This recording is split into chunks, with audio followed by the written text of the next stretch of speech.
Assalamualaikum warahmatullahi wabarakatuh. Sobat Uday, dimanapun berada, segala puja, puji serta syukur kehadirat Allah Subhanahu wa Ta'ala yang menjadikan umat ini adalah umat pilihan karena dia berakhir seorang nabi yang terbaik di antara para nabi dan rasul. Dalam kitab Al-Muwatta, Imam Malik meriwayatkan kepada kita bahwasanya suatu hari baginda sallallahu alaihi wasallam uriya amaran nas qablahu aw ma syaa Allah bidzalik. Bahwasanya Nabi sallallahu alaihi wasallam diperlihatkan umur umat-umat terdahulu. Dan umur umat terdahulu itu Masya Allah panjang-panjang sekali. Ada yang 100 tahun, 200 tahun, 500 tahun, 1000 bahkan lebih. Nah, umur yang panjang ini oleh umat-umat terdahulu digunakan untuk ketaatan kepada Allah Subhanahu wa Ta'ala. Ada di antara mereka yang menghabiskan waktu 40 tahun tanpa henti beribadah kepada Allah. Ada yang 80 tahun tanpa henti beribadah kepada Allah Subhanahu wa Ta'ala. Maka kondisi ini membuat Nabi kita Muhammad sallallahu alaihi wasallam ka'annahu taqasara a'mar ummati. Merasa insecure, merasa ya Allah, umat saya ini umurnya pendek. Antara 60 sampai 70 tahun. Ada yang lebih dari itu, tapi kebanyakan antara 60 sampai 70 tahun. Dari usia yang antara 60 sampai 70 tahun ini sedikit sekali yang digunakan untuk beribadah. Bahkan kita diberikan oleh Allah kesempatan ibadah 1 bulan saja Ramadan, banyak yang nggak sanggup menyelesaikan ibadah 1 bulan ini.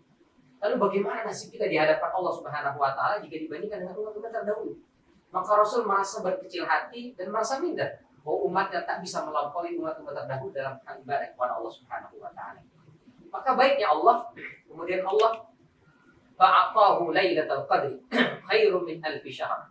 Allah kemudian memberikan kepada Nabi kita Muhammad sallallahu alaihi wasallam 1 malam.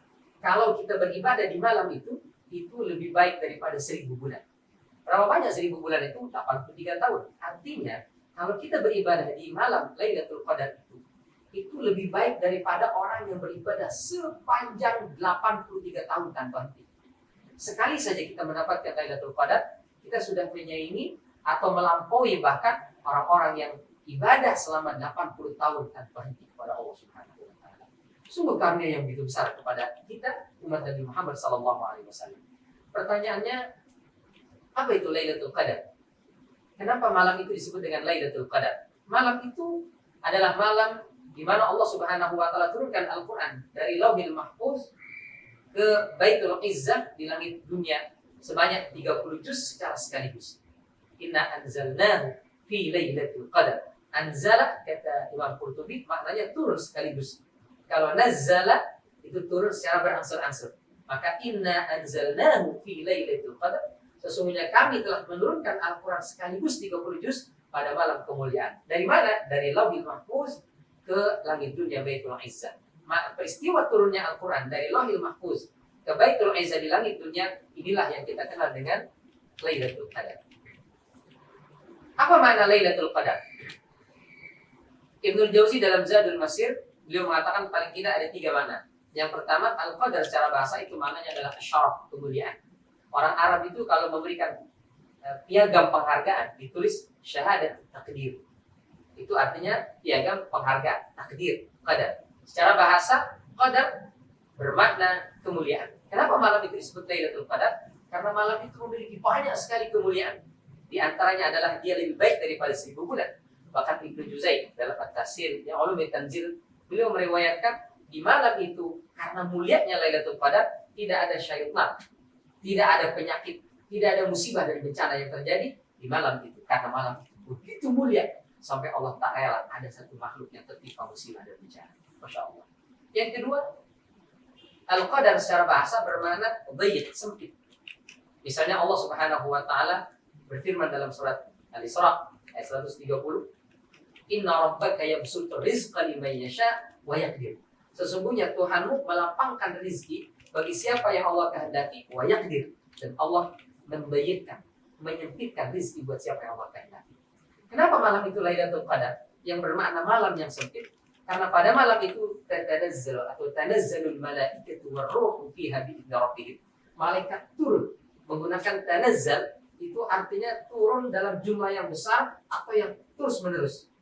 Sampai-sampai Abu Hurairah radhiyallahu anhu beliau mengatakan jumlah malaikat yang turun di malam itu melebihi jumlah kerikil yang ada di atas muka bumi. Insyaallah.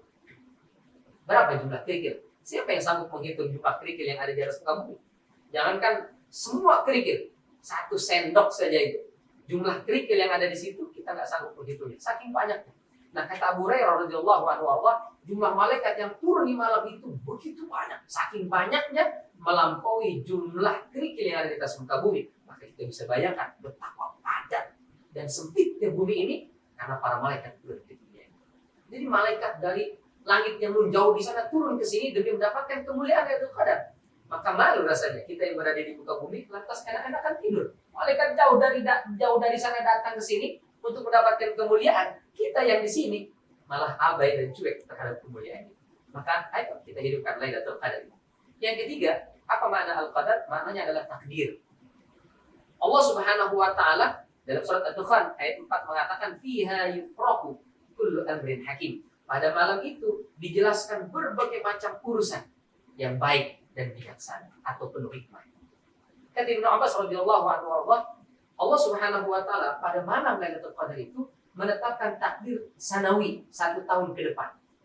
Jadi kalau kita ingin ada perbaikan tahun ke depan ini, maka manfaatkan Lailatul Qadar untuk bermunajat, memohon dan meminta kepada Allah Subhanahu wa taala sehingga mudah-mudahan di antara doa-doa yang kita panjatkan ada yang kemudian di-ACC oleh Allah, dia menjadi takdir kita untuk 1 tahun ke depan. Masalah rezeki, jodoh, amal, kebaikan, hatta al-hajj, sampai juga ibadah haji. Mudah-mudahan kita termasuk orang-orang yang mendapatkan inayah dari Allah sehingga kita bisa menghidupkan Lailatul Qadar dengan amal-amal ibadah dan ketaatan kita kepada Allah. Di situ ada doa pinta, munajat yang kita panjatkan kehadirat Allah Subhanahu wa taala sehingga mudah-mudahan Allah anugerahkan kita Lailatul Qadar dan doa-doa kita dijawab oleh Allah Subhanahu wa taala.